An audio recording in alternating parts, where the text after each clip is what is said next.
Hello, friends. This is Dave Hurwitz, executive editor at ClassicsToday.com, here with Ask Dave. And we have a very, very interesting question that one of you delightful commentators posed in passing, which was this, essentially.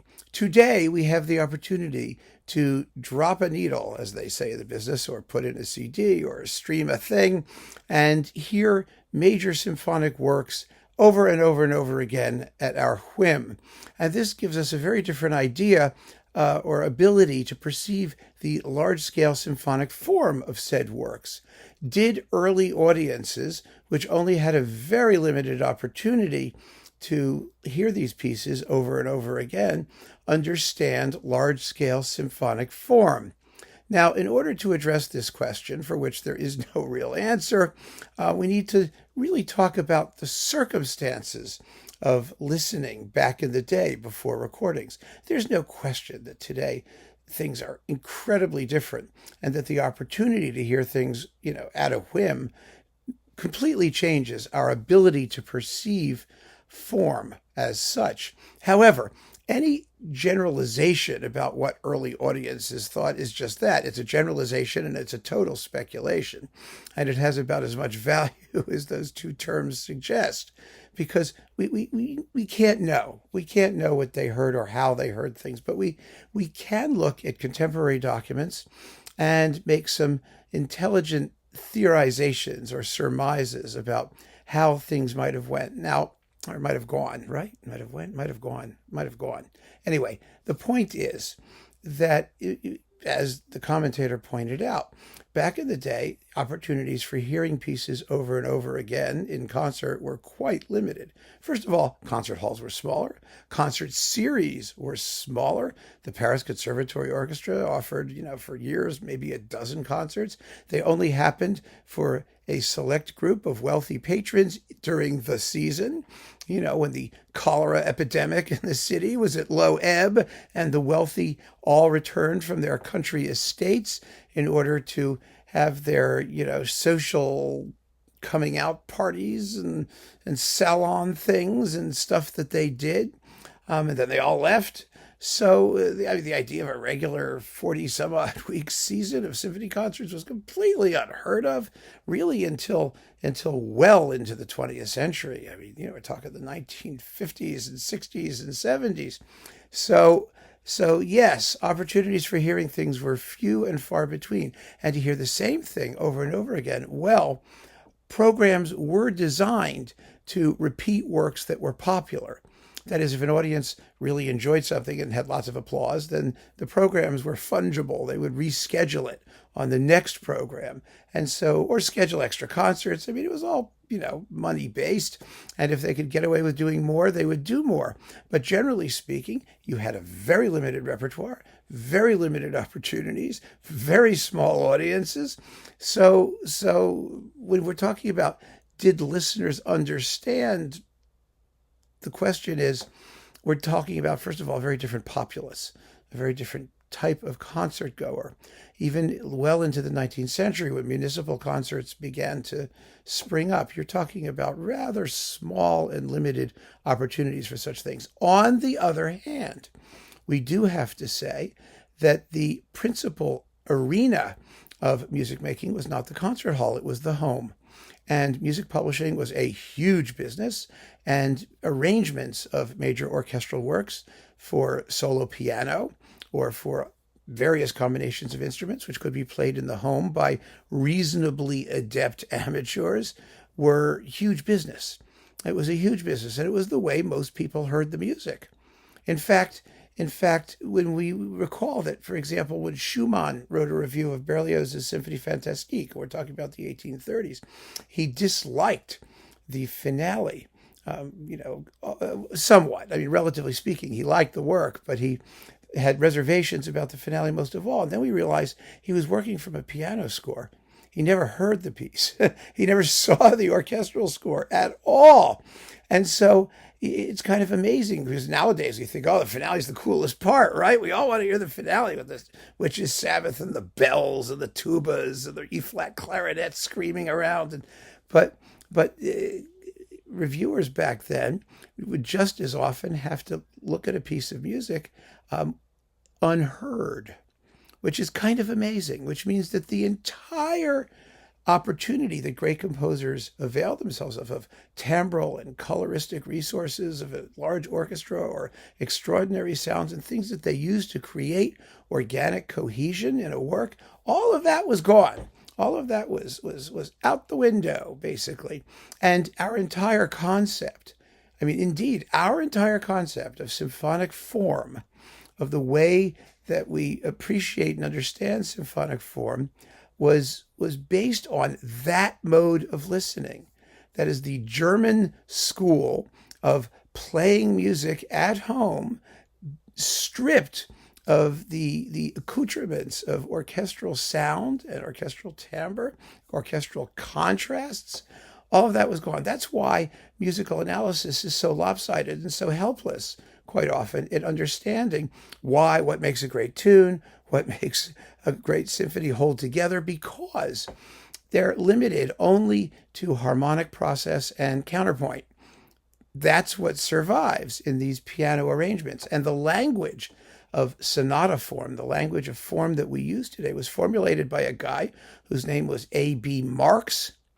And Marx, not related to, the more famous Marx, Karl Marx or the Marx brothers, but he was Jewish, for what that's worth. A.B. Marx wrote a composition book, a textbook on the craft of composition that formulated what we now know to be the vocabulary of movements in sonata form, that is exposition, development, recapitulation. And he did it based on his analysis of Beethoven's piano sonatas. It was not an orchestral concept. It was not based on the Beethoven symphonies or anything else, but it was based on Beethoven's practice in his piano sonatas, because people could play them at home. People could test them out for themselves. That was the only way. And so naturally, people's feeling and sense of form was going to be based on their ability to experience it for themselves.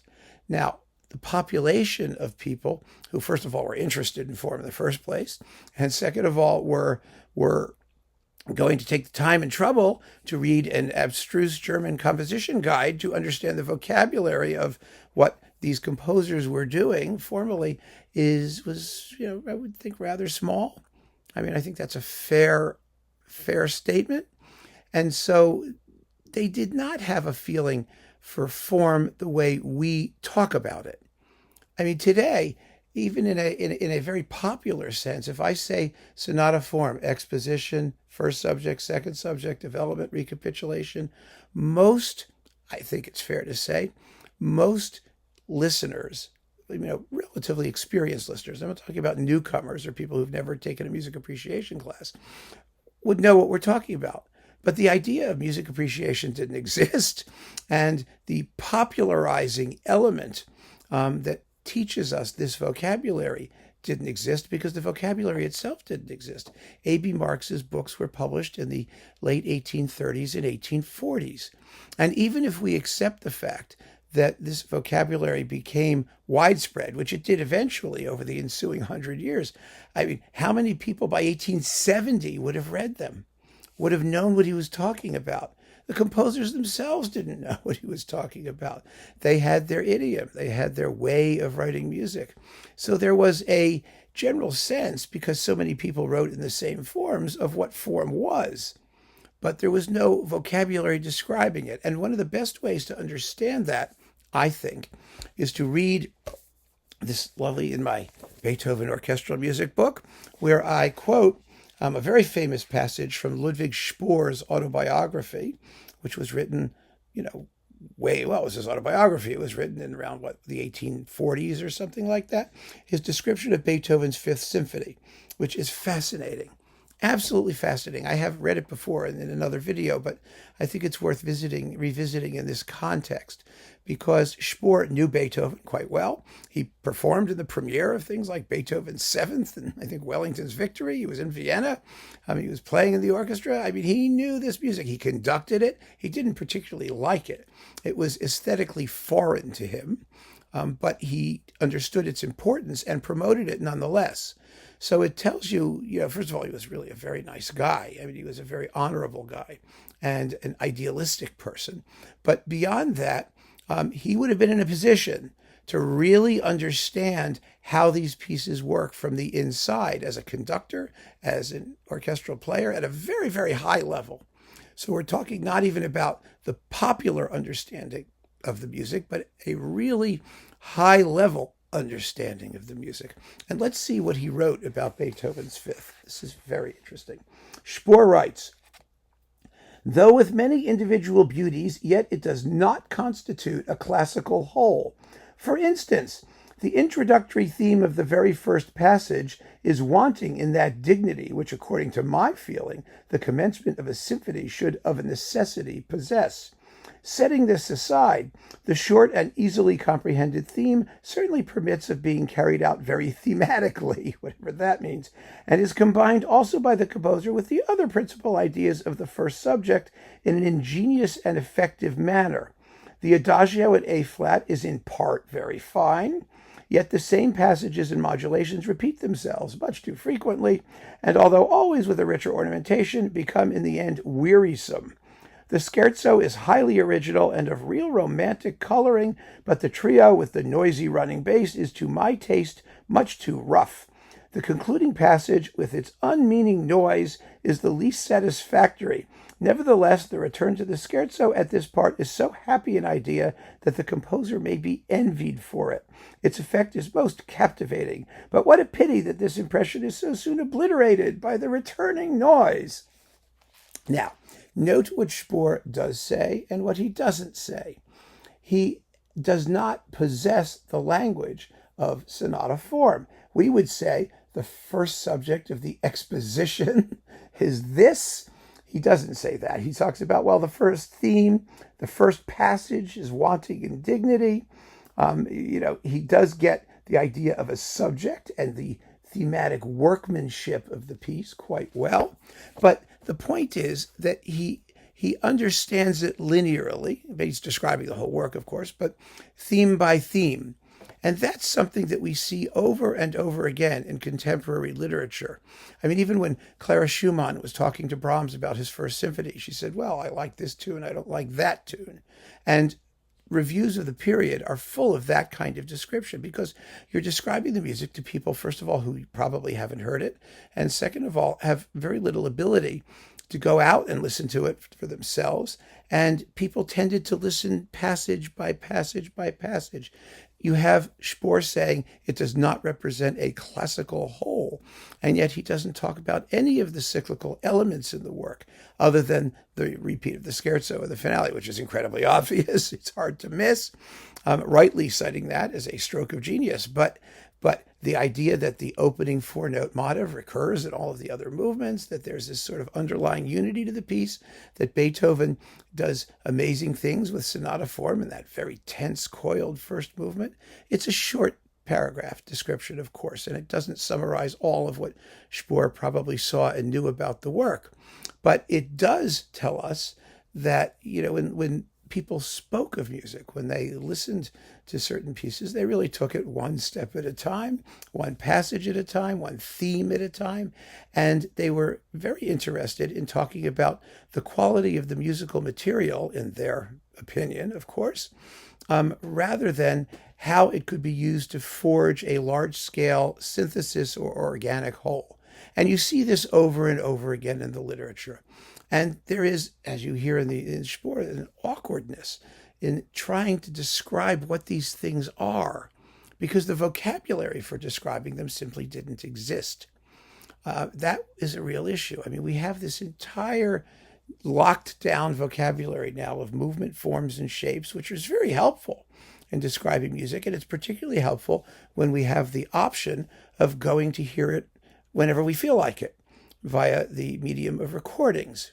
So the answer to the question of what contemporary audiences might have thought is an equivocal one.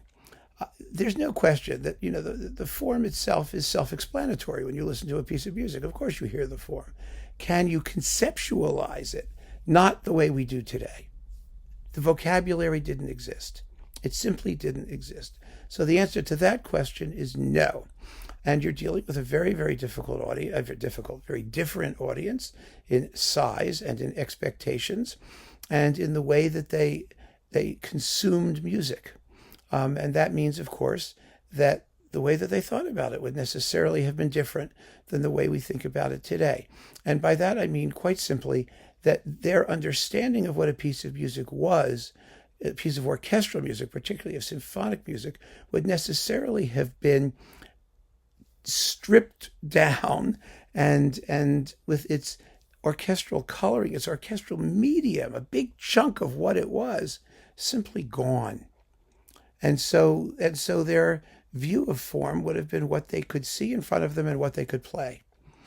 And I think for that reason, it's a different understanding.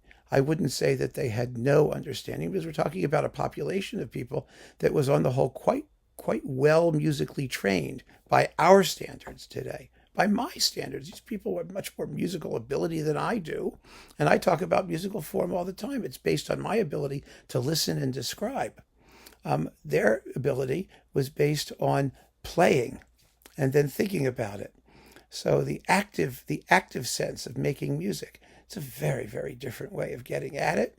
And our language of, like I said, of music theory, unfortunately, is still dependent on that aspect of understanding music denuded of the idea of actual timbre and sound and the possibilities of the orchestra.